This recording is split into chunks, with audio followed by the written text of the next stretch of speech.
ये लड़का यहाँ क्यों है? ये लोग यहाँ कैसे आ गए? जो काम पहले नहीं कर सका वो अब करेगा क्या? शूट करेगा मुझे? अगर इसने दोबारा ऐसा कुछ सोचा तो मैं इसे गोली मार दूंगा। बच्चा है, माफी मांगने आया है, छोड़ो तुम भी उसे। मुझे लोगों की मुदाखलत पसंद नहीं, ये जानते हो। नहीं मालूम मुझे। तो आप जान लो। अच्छा, बात को ज्यादा मत बढ़ाओ, चलो अंदर आ जाओ। तुम लोग बैठो जाके। चलो तुम भी अंदर आ जाओ, चलो ना,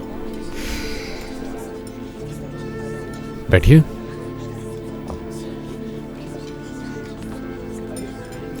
तुमसे इस बारे में बाद में बात करूंगी। चलो अब एक दूसरे से मिलके बात को खत्म करो। क्या बताऊं कितना याद किया है तुम लोगों को। मैंने भी तुम्हें बहुत याद किया।